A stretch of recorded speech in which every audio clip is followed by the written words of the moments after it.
أعوذ بالله من الشيطان الرجيم. بسم الله الرحمن الرحيم. قد أفلح المؤمنون الذين هم في صلاتهم خاشعون والذين هم عن اللغو معرضون والذين هم للزكاة فاعلون والذين هم لفروجهم حافظون إلا على أزواجهم أو ما ملكت أيمانهم فإنهم غير ملومين. فمن ابتغى وراء ذلك فأولئك هم العادون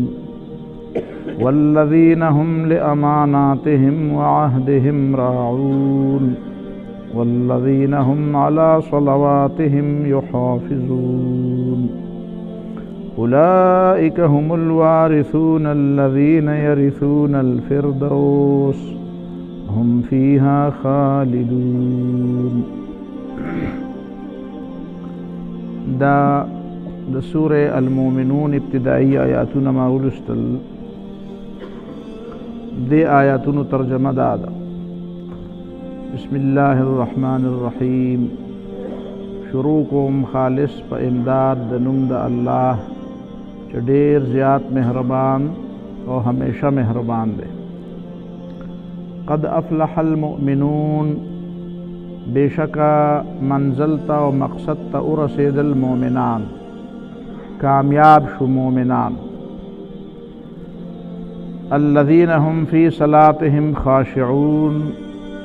دا هغه مؤمنان کامیاب دي چې په خپل منځونو کې خشوع کوي، عاجزي کوي. والذین هم عن اللغو معرضون، او دا هغه دي چې د بې فایدې خبرونه مخ اړوي،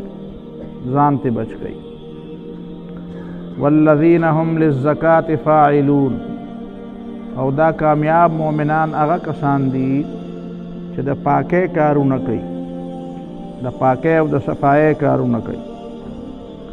والذین هم لفروجهم حافظون، او دا کامیاب مؤمنان هغه کسان دي چې د خپل شرم حفاظت کوي، د خپل حیا حفاظت کوي. الا علی ازواجهم، سوا د خپل جوړونه او ما ملکت ایمانهم، یا د هغه وینځو نه چې دی مالکانی. فانهم غیر ملومین، نو دی بیا ملامت نه دی. فمن ابتغى وراء ذلك، څوک چې لټوي د ځان د پاره د دین علاوه نور زینا، نو فاولئک هم العادون، نو دی بیا د حد نه زیاتې کوونکي دي، د حد نه تجاوز کوونکي دي. والذین هم لاماناتهم وعهدهم راعون، او کامیاب مؤمنان هغه کسان دي چې د خپلو امانتونو او د وعدو خیال ساتي. والذین هم علی صلواتهم یحافظون، او کامیاب مؤمنان هغه کسان دي چې په خپلو منځونو باندې حفاظت کوي، د خپلو منځونو حفاظت کوي، خیال ساتي چې ضایع نشي، چې منځونه ضایع نشي. نو اولئک هم الوارثون، دا هغه کسان دي چې دی به میراث اخلي، په میراث کې به اخلي،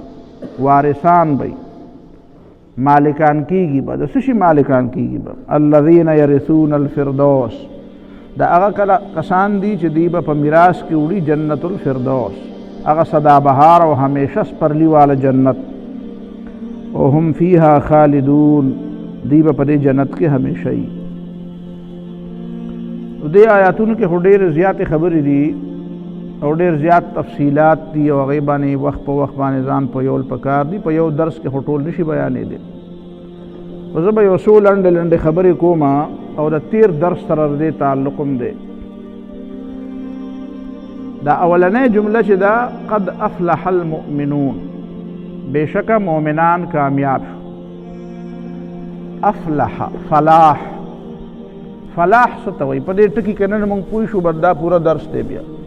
دا باقي که بیا شي هم خبره نه ده. فلاح، فلاح وی الفوز بالمرام، منزل او مقصد ترسیدل د کامیابی په طریقه. منزل حاصلول. کم سړي د سړي ګولي، یو آیمي، یو مقصدي، یو منزلي، یو نصب العیني، هغه سړي ته ملاو شي، خپل ګول اچیو کړي ورته ملاو شي. ګول او مقصد او نصب العین دا که تاسو د چا نه تپوس وکړئ چې ستا منزل او مقصد څه دی، نو دا یوه جمله په ذهن کې ډېره زیاته ساده انداز کې کښېنوئ چې خلک د ژوند سهولیات او د ژوند اسباب خو راجمع کوي. هر سړی په دې پسې منډې وایي چې اسباب د ژوند آسایش، د ژوند د تېرولو ذرایع او وسایل او اسباب ډېر زیات را پیدا کړي او په دې کې د ژوند تېرېږي. خو څومره خلک دي چې هغوی د ژوند یو مقصد مي چې دا اسباب خو زه حاصلوم، خو منزل مې او مقصد مې د اسباب نه دي، منزل مې او مقصد مې بل دی، هغې ته ځان رسوم.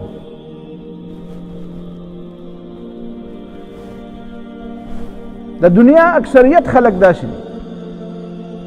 ته ورته وایې ته څه کوې؟ یاره جي سبق ویم. سبق څه دپاره وایې؟ یاره جي نوکري کوم. نوکري څه دپاره کوې؟ تنخواه به هلم. تنخواه څه لالې؟ یاره جي بس جامې، پیزار، ډوډۍ، کور به ځان له جوړوم، پټی کټی به ځان له هلم. یاره جي منډې وامه، دا دومره موده منډې مې وواله، ایله مې یو کور جوړ کړو. مطلب صرف زما کور محفظل و. کور چې دې جوړ کړو، کور نه پس به بیا څنګه چلي؟ نه بس خو بیا ما ته پته نشته، خو بس ژوند به تېرېږي. نو لکه دنیا دا اسباب او د دنیا دا ذرایع چې دي دا د خلکو منزل ګرځولی دی، دا مقصد او نصب العین ګرځولی دی، حالانکه دا خو اسباب دي، دا خو ذرایع دي. ته دا ویلی شي چې زه دا ګاډی د دې دپاره حاصلوم چې فلانکي ځای ته تلل غواړم. دا څوک دی یاره چې دا خبرې کوي؟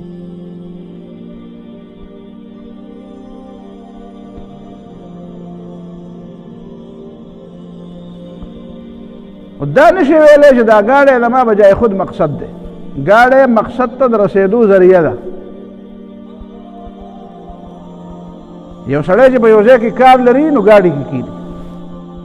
جهاز دی او که ګاډی دی او که سایکل دی او که بل څه بلا دی. خو دا چې دا سایکل او دا ګاډی او دا جهاز بجای خود مقصد دی، نو دا خو د ژوند څه مقصد نشو. منزل او مقصد د وسیلې نه ډېر زیات اهمي. وسیله او ذریعه چې وي د هغې نه هغه مقصد ډېر زیات اهمي. دا ما او تا اودس وکړو او مونځ هم وکړو، نو په دې اودس او په دې مونځ کې ډېر زیات اهم اودس و که مونځ و؟ مونځ مقصد و. خو د مونځ دپاره اودس پکار و. یو سړی چې اودس چې مونځ پرې نه کوي، ټوله ورځ اودسونه کوي، ټوله ورځ لګوي اودسونه کوي، نو اودس هغه ته فایده ورکوي؟ دا اودس هغه له ثواب، د اودس په وجه هغه ته څه بدله او څه ثواب او څه اجر ملاویږي؟ نه جي، دا اودس کول چې دي دا خو د مانځه دپاره ذریعه ده، او که دا مونځ دا ذریعه ته ختم، دا مونځ ته ختم کړي، دا ته لرې کړي او دی مونځ نه کوي، نو اودس بجای خود هېڅ شی نه دی. داسې بلند نصب العین اوچت مقصد د ژوند که دا نه وي، نو دا وسایل د ژوند چې دي دا خو د سړي، دا په سړي کې تنافس را پیدا کوي، دا په سړي کې مقابله را پیدا کوي، په سړي کې داسې خویونه را پیدا کوي چې بل به رستو کوي او ته به ځان مخکې کوې. حسد را پیدا کوي، تحاسد،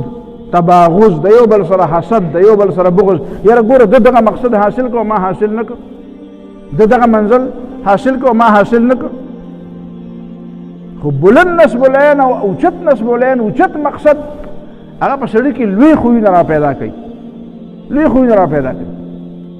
او زما خو بلند مقصد دی. زمونږ یو طالب علم ملګری، زه به ته مثال باندې پوه کړم، بیا مخکې زما دا خبره ډېره زیاته جورومه نه. مدرسې ته را روان وو، نو موږ لږ مخکې ورسېدو او بل ملګری هغه ډېر ساعته شو رانغی. وروسته ترې بیا څه ملګرو تپوس وکړو، وایي ته خو مدرسې ته ناوخته دی، که ته په لار را روان نه وې دغلته، ته خو دونه دا لږ ځای دا نو لږه لار دی، په دونه لږ وخت کې وواله، په دومره ډېر وخت کې دونه ډېر وخت دی تېر کړی او لږه لار وه، دا خو ته زر را رسېدی شوې سبق له. هغه وایي زه سبق له چې راتلم مدرسې ته، نو په لاره کې یو سړي ته یو غریب سړی و او ریړه وه تنښتې وه په نالی کې. او څوک ورسره نه و چې ورته یې دا ریړه رازاده کړې وي او زور یې ورته کړی وی نو بس ما کتابونه کېښودل پولي ته او بس هغه ته مې ریړې ته مې زور کړو او چې څو پورې مې هغه ته ریړه نه وه رازاده کړې نو هغه پورې نه راتلم مدرسې ته نو هغه نورو ملګرو ورته وویل چې تا نه خو سبق لاړه نو هغه یو ساده جمله وویله زمونږ نه یو 15 کاله مشر و الله دې وبخي وفات یو ساده جمله یې وویله هغه جمله زما ډېره زیاته خوښه شوه اوسه پورې زما هغه جمله یاده ده هغه وایي چې زما د مدرسې ته په راتلو کې مقصد د خدای رضا و زه خو نور سره نه راتلم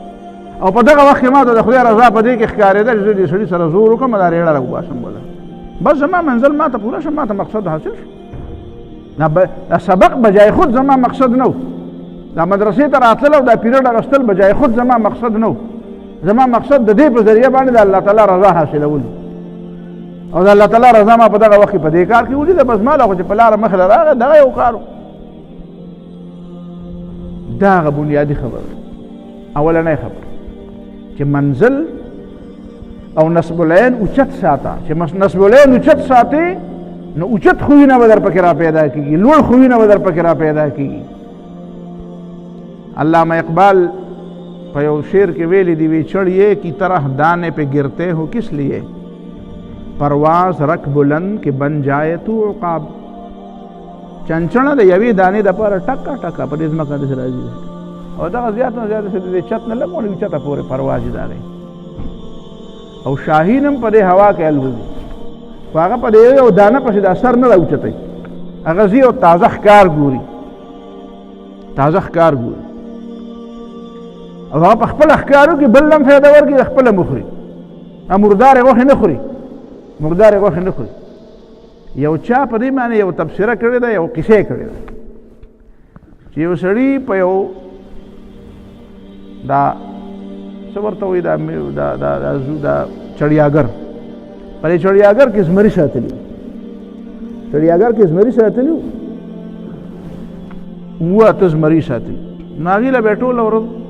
غوښې به یې ورله تیارې راوړې او خوړې به یې غوښې به یې ورله تیارې راوړې او خوړې به یې بیا یو موقع داسې راغله چې دا زمري چې دي ډېر وخت په دې چړیاګر کې وشو نو دا زمري یا ده وشړل او یا په خپله وتښتېد ځنګل ته لاړل چې ځنګل ته لاړل نو سپو وخاړو زمري چا وخاړو سپو سپي پرې راپڼ شو او زمري وخاړو نو خلک راجمع شو چې یاره دا خو زمري و په کار دا وه چې دا سپي دې خوړلې وې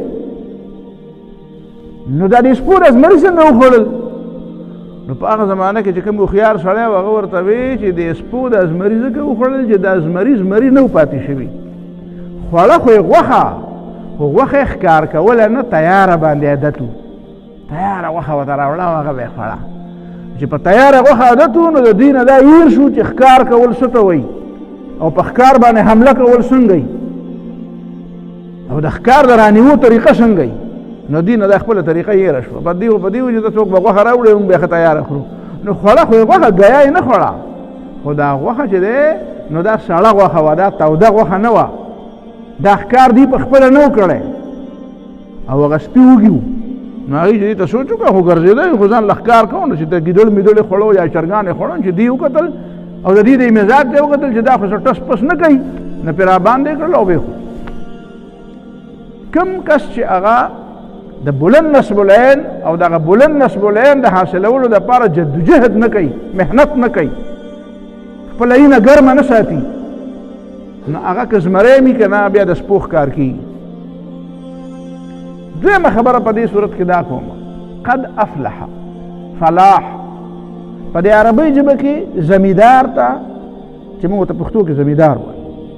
کاشکار چې کر کرونده کوي کر کیله کوي چې څوک کر کیله کوي هغه ته فلاح وایي فلاح په دې عربۍ ژبه کې دا فعالون لفظ د مبالغې دپاره هم راځي او د دې ماخذ او د دې مصدر سره د تعلق د وجې نه هم راځي لکه لبان لبان هغه چاته وایي چې پی خرڅوي ځکه چې د دې ماخذ لبن دی تمار تمار هغه چاته وایي چې کجورې خرڅوي ځکه چې د دې ماخذ تمر دی نو د تمر نه د تمار جوړ کړو نو هغه سړی چې هغه کجورې خرڅوي د لبن نه د لبان جوړ کړو نو هغه سړی چې هغه پی خرڅوي نو د فلح نه د فلاح جوړ کړو نو هغه سړی چې هغه د فلح کار کوي فلح څه ته وایي مونږ فلح معنا کامیابی کو. اوس ګوره قرآن چې د فلاح او د فلاح په منځ کې د دې کامیابۍ لپاره فوز لفظ هم راځي، په هغې زه بحث نه کوم. خو دلته چې په دې صفات المؤمنین کې الله تعالی د کامیابۍ لپاره د فلاح لفظ ویلی دی، په دې کې ډېرې نقطې دي، په هغه نقطو غور کوو چې الله تعالی وایي مؤمنان کامیاب دي چې دا خویونه پکې. نو موږ به دې خویونو کې خو سوچ کوو چې په دې خویونو کې یو خوی دا دی چې په مونځ کې به څه کوي؟ عاجزي به کوي. چې مونځ کوي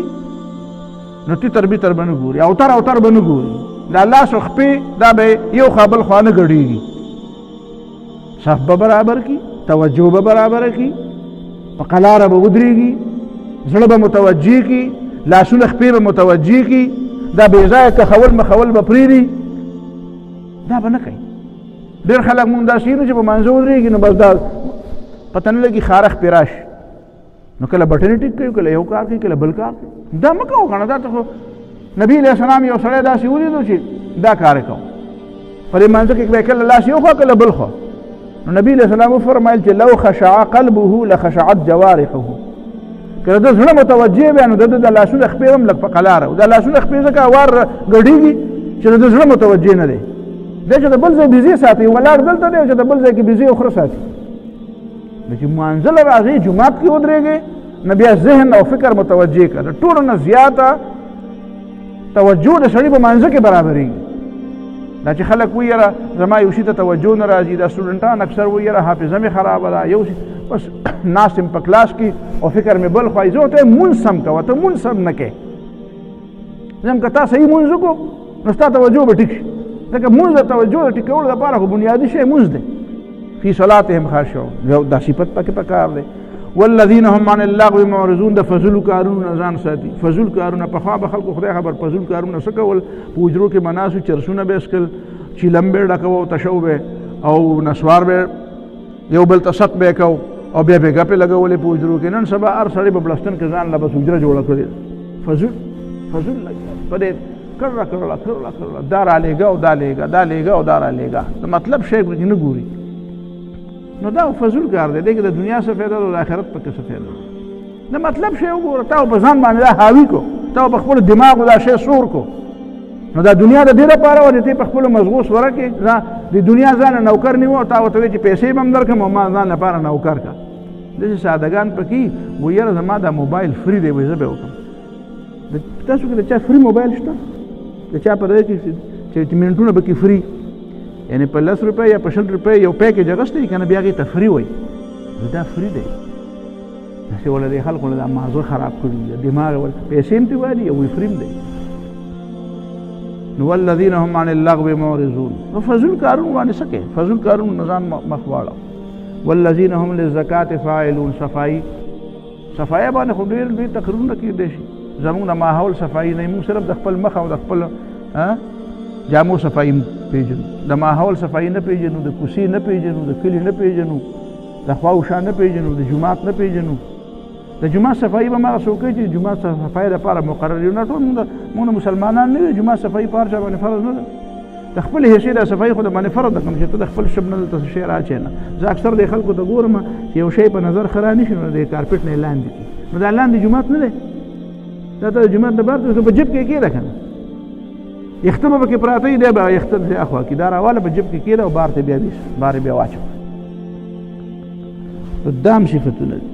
والذین هم لفروجهم حافظون، د حیا حفاظت کوي. دا حیا خلکو ته نن سبا سره څه شی نه ښکاري،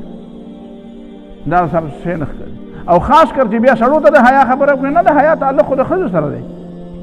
الله تعالی خو د ټولو نه اول سړو ته ویلي وقل للمؤمنین یغضوا من ابصارهم، ښځو ته خو یې ورپسې ویلي دي، د مؤمنانو ته ووایه چې نظرونه ښکته ساتي. دا ته چا ویلي د حیا تعلق یوازې د ښځو سره دی؟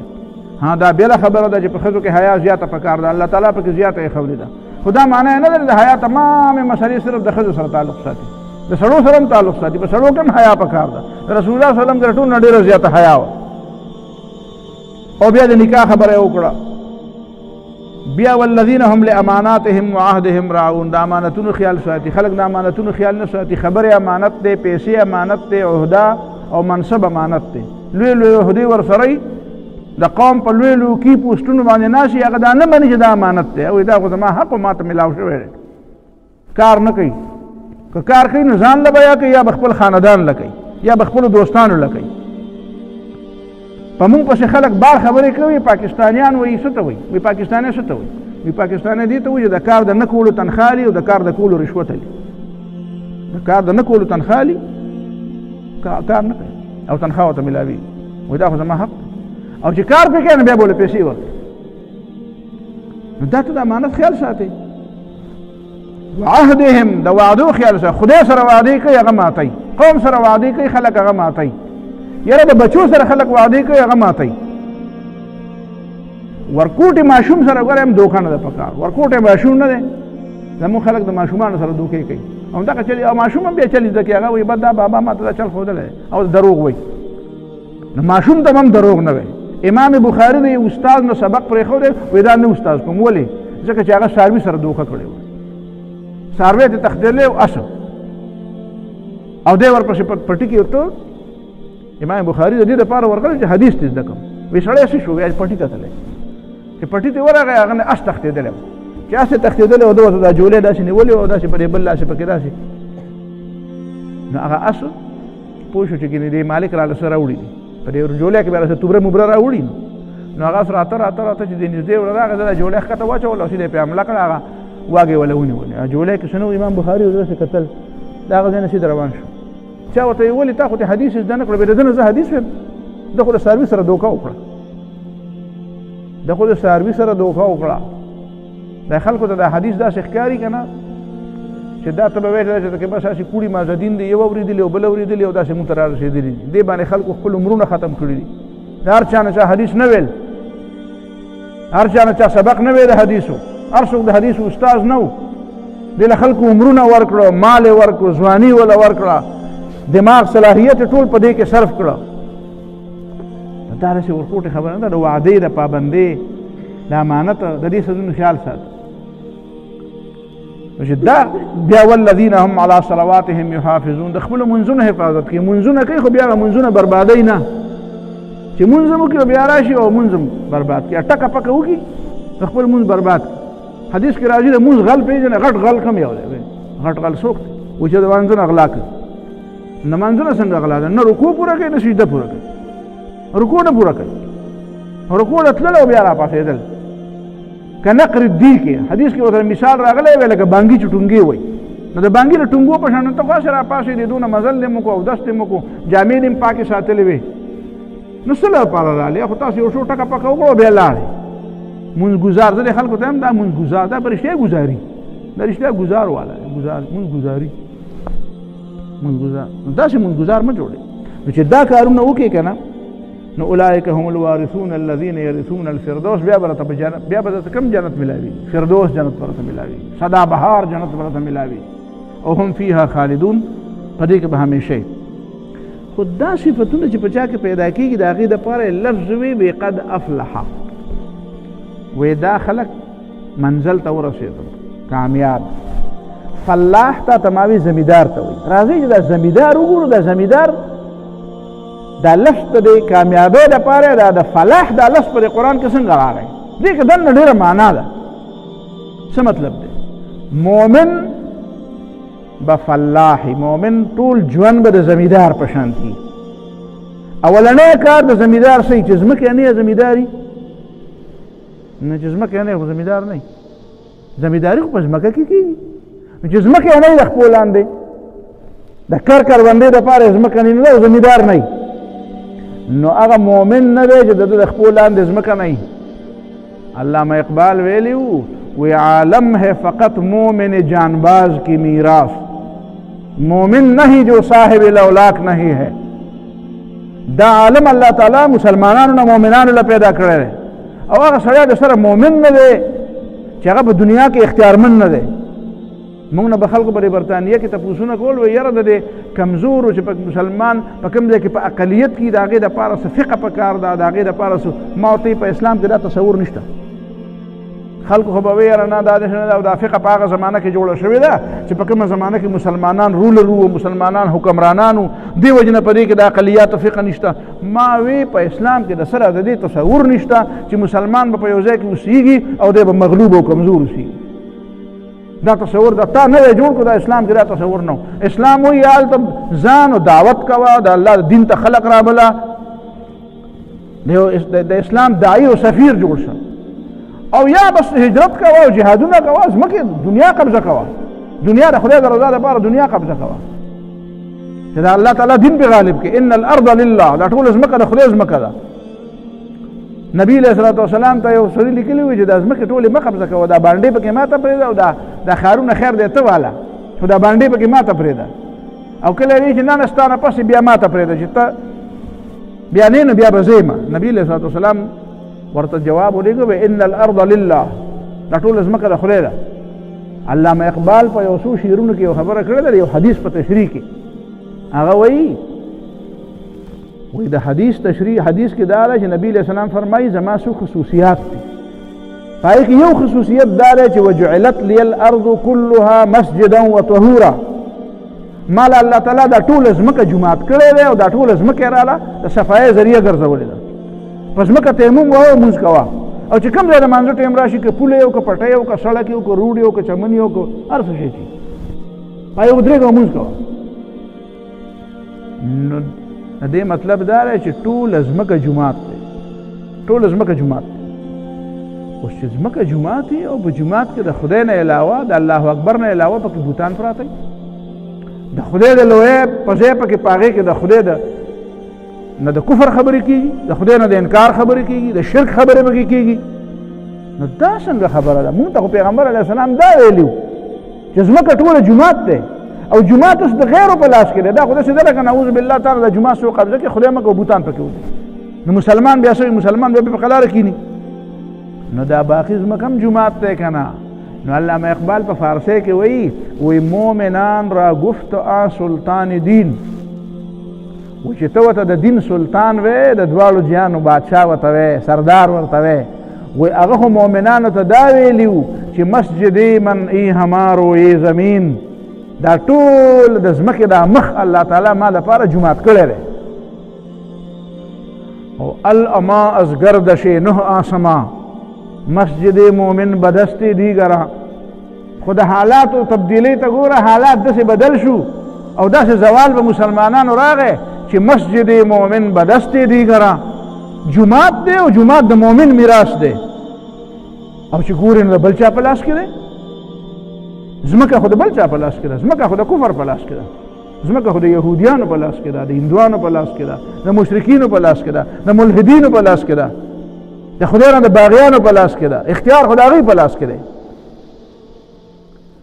نو سخت کوشد بنده پاکیزه کش تا بگیرد مسجد مولای خوش. اوس چې کوم سړی مؤمن دی او د هغه زړه پاک دی او د هغه زړه کې ایمان ننوتی دی نو هغه خو به ډېر زیات بېقراره وي هغه به وایي چې سخت کوشد بنده پاکیزه کش چې د هغه عادت دایي د هغه فکر دایي د هغه ذهن پاکي د هغه فکر د اسلام په فکر باندې د هغه ذهن جوړي نو تا بگیرد مسجد مولای خوش. هغه خو به جدوجهد کوي چې د خدای پاک دا ځمکه چې دا جومات دی چې دا جومات حاصل کړم دا جومات په دله به دی به ارام نه ورځېدله دی به پریشانه یې ټوله ورځ دی به د هغه پورې پریشانه یې چې څو پورې ده د الله تعالی د جومات د غیرو د لاس نه آزاد کړی نه دی. نو دا اولنۍ خبره شوه قد افلح کامیابي غواړئ نو په کامیابۍ کې اولنۍ شرط بیا دا دی ښه دا نور صفات به په ځان کې پیدا کوي خو دا خوی نه ګوره چې اولنۍ شرط دی چې فلاح زمیدار به د ځانه جوړی نو ځمکه دې نشته او زمیدار یې غنم هم کرې او جوار هم کرې په څه کې کرې کوم ځای کې کور کې خو نه کرلی کېږي کټ کې خو نه کرلی کېږي بستره کې خو نه کرلی کېږي اولنۍ خبره. دویمه دا چې زمیدار دی او ځمکه ورسره ده خو کرینه دا هم زمیدار نه دی بلکې ده نه دا ځمکه واپس اخیستل غواړي. د الله تعالی هم دا عادت دی چې یو نعمت چاله ورکړي او هغه د هغه نعمت نه کار نه اخلي نو الله تعالی ته هغه نعمت واپس اخلي هغه نعمت ته الله تعالی واپس اخلي او د دې بې شمېره مثالونه موجود دي.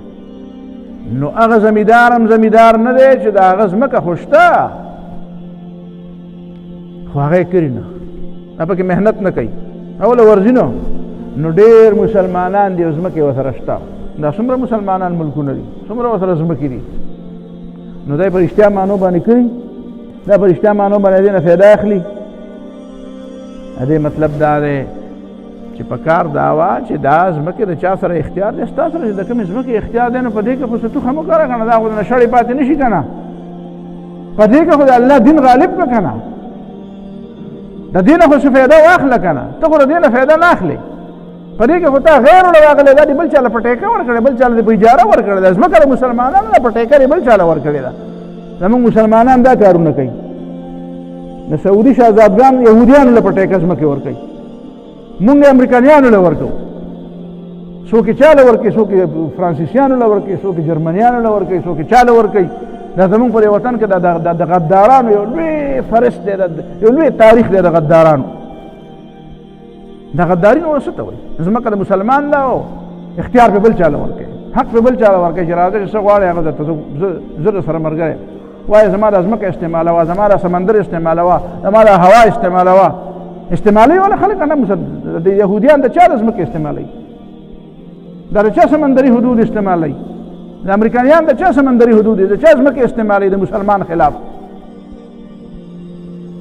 دا مسلمان ځان ته وایي دی وایي زه به کامیابېږم ځکه خیر دی اوږده اوږده مونځونه کوي هغه سټې داسې کوږ نیولی په مانځه کې دی وایي زه به ته خو د هغه افلحه په هغه معنا نه یې پوهې تا خو له هغه معنا نه ده حاصله کړې دا وروستو خبرې خو وروستو دي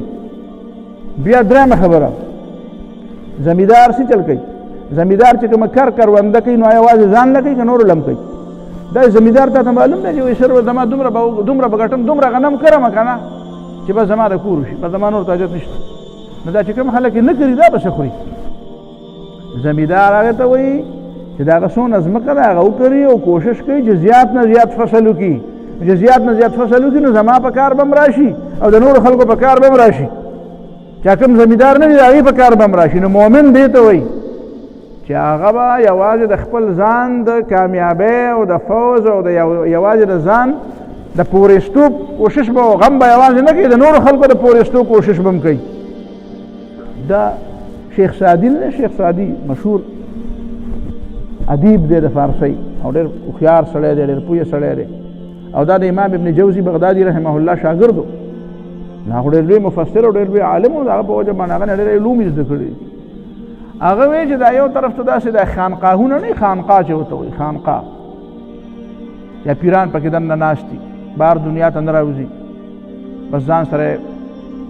الله او ذکر او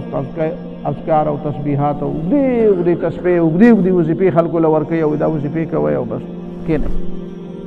و یو سړی د هغه ځای نه مدرسې ته راغی نو مدرسه کې خو دا قال الله او قال الرسول بیانېږي دین بیانېږي خلکو ته د ژوند د تېرولو طریقه ښودلی کېږي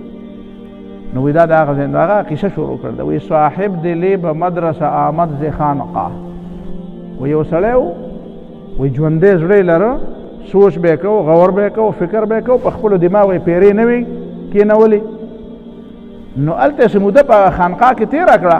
خو د هغه خانقاه نه راووته او راغی مدرسې ته چې کوم ځای کې درس کېده قرآن بیانېده حدیث بیانېده دین بیانېده هلته راغی او بشکست عهد صحبت اهل طریقه را هغې سره چې کومه هغه وعده کړې وه چې زه به تاسو سره ټول عمر یم وایي دا شی راته ټیک نه ښکاري وایي تاسو نه لاړم وایي بل ځای ته ځم وایي دا هغه اهل طریقه ته کار یې پرېښود نو وایي ما ته تپوس وکړو ما به مخکې هلته لیده بیا مې دلته ولیده نو وایي بیا دلته ناست وایي ما ته تپوس وکړو گفتم وایي ما ورته ووایي چې میان عالم او عابد څه فرق بود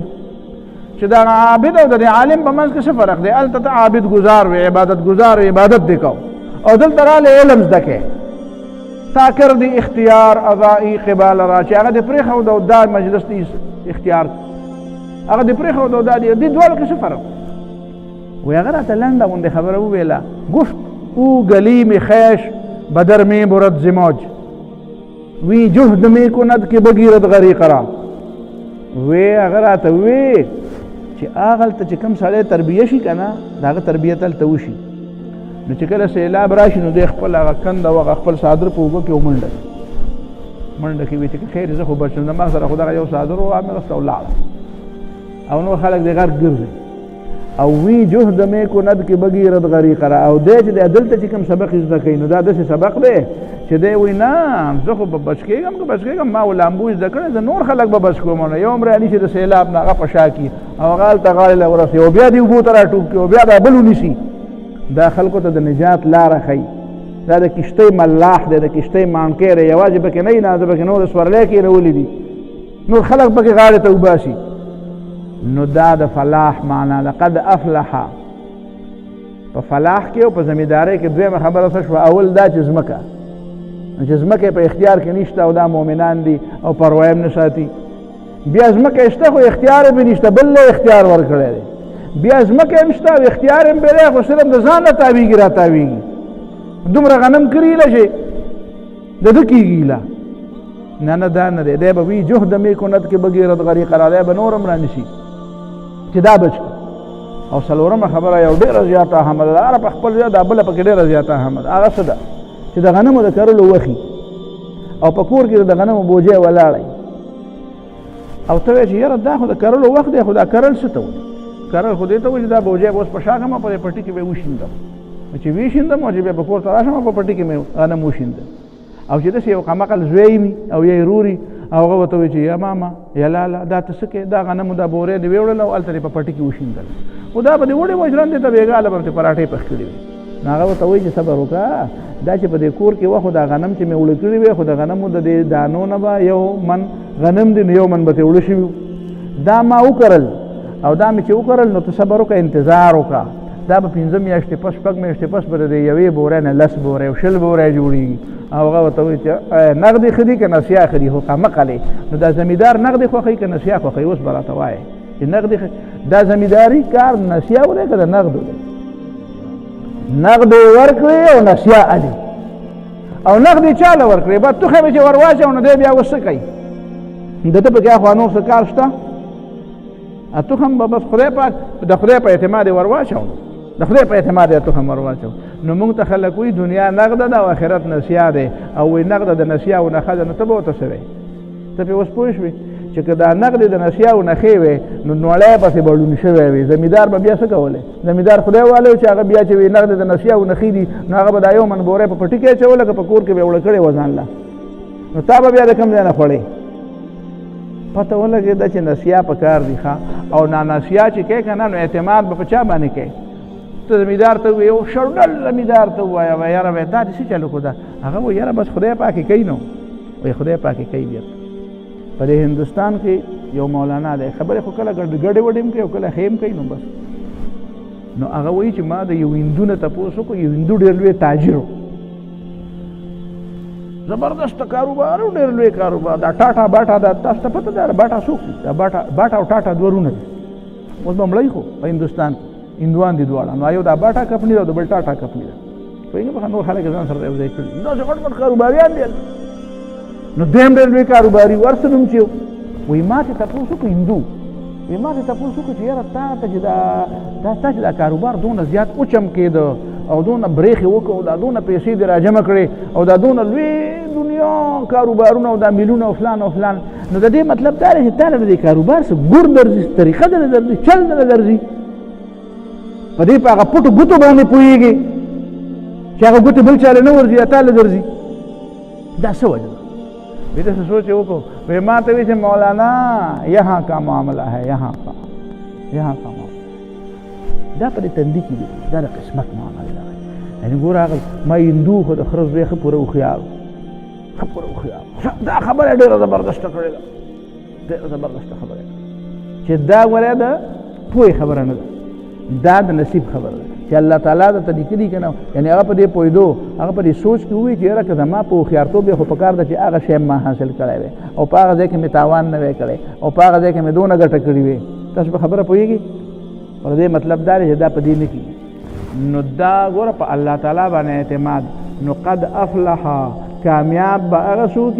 چې دا څه ورسره نقد دي په دې موجوده وخت کې، دا ځواني، دا وخت، دا د دې وخت دا چې څه صلاحیتونه دي، دې ته مه ګوره چې را روان وخت کې به تا ته څه میلاوېږي، نه په دې اوس وخت کې چې تا سره څه دي نه دا خدای له ورکړه، دا د الله تعالی د رضا دپاره استعمال کړه، دا په دې ادار قیمت، دا په دې نسیاو باندې ورخرڅ کړه. دا اوس چې تا سره څه دي، که پیسې دي، که وخت دی، که صلاحیت دی، که د قلم طاقت دی، که د ژبې طاقت دی، که د دماغو طاقت دی، که بل څه ستاسو حیثیت دی په ماحول کې، په کلي کې، په علاقه کې، که څونه لو وخت در سره دی، دا د آخرت لپاره استعمال کړه. دا په هغه نسیاو باندې ورخرڅ کړه. نو ته ګوره بیا به ته کامیابې. او څنګه چې الله تعالی په دنیا کې بیا هغه زمیندار له یو په 10 یو په 20 یو په 80 یو په 100 ورکي الله تعالی خو د یو په 100 ذکر هم کړی. دا چې کوم خلک وایي کنه د قرآن پرې یاره جی په دې دین کې د معیشت مسله څنګه دا خو ډېرې اوږدې مسلې دي. نو زه ورته یو مثال دا هم وایم، زه ته ته د اوسه پورې هغه ځای ته ورسېدې چې یوه دانه وکړې او د هغې نه 100 وږي را زرغونکې، 2 وږي ته را زرغونکې او د هر یو وږي کې 100 دانې. د اوسه پورې د ما ته داسې زمیندار څوک وښیي. امریکایان دې ته رسېدلي دي چې د یوې دانې په نتیجه کې داسې بوټی را زرغون کړي چې د هغې کې دننه 2 وږي د جوار یا د غنم او په هر وږي کې د 100 دانې. او قرآن داسې وایي که نه چې مثل الذین ينفقون اموالهم فی سبیل الله کمثل حبة انبتت 7 سنابل فی کل سنبلة 100 حبة. د الله د رضا دپاره چې څوک خرڅ کړي د هغه مثال د هغه کس دی چې هغه غنم دانې په ځمکه کې ورواچي کمثل حبة انبتت 7 سنابل او هغه یوه دانه د هغې نه 2 وږي جوړ شي او فی کل سنبلة 100 حبة او په هر وږي کې 100 دانې. دې مطلب دا دی چې د یوې دانې نه 200 دانې را پیدا کېدل دا ممکن دی. او دې ما ته وایي زه په دې جدیده دنیا ډېر ښه پوهېږم. ما ته پهلا په دې اوس هم نه پوهېږي. که ته په دې جدیده دنیا اوس پوهېدې نو اوس به زما د هر زمیندار په پټي کې د یوې دانې نه 200 دانې کېدی. دې مطلب دا دی تعالی دا علم نه دی حاصل چې قرآن کوم علم تا ته ویلی دی. قرآن چې کوم علم تر د دنیا د معیشت کمې مسلې طرف ته چې ته متوجه کړې هغې ته راتلو اوسه پورې رسېدلی هم نه او ته په برېتو ګوته وایې چې زه په معیشت کې مې دا ټول عمر لګې کچکول د په غاړې او اخوا غواړې او دلته غواړې چې ښه خیر درته میلاو شي په هغه ورځ باندې ښه په اوږدو خوبونه کوي چې خیر خیرات نن ډېر میلاو شوی دی. داسې طریقه ده. قرآن وایه او قرآن باندې ځان پوه کړه. او چې قرآن باندې ځان پوه کړې نو دا د دنیا او د آخرت د دواړو فلاح او کامیابي ده. واخر دعوانا الحمد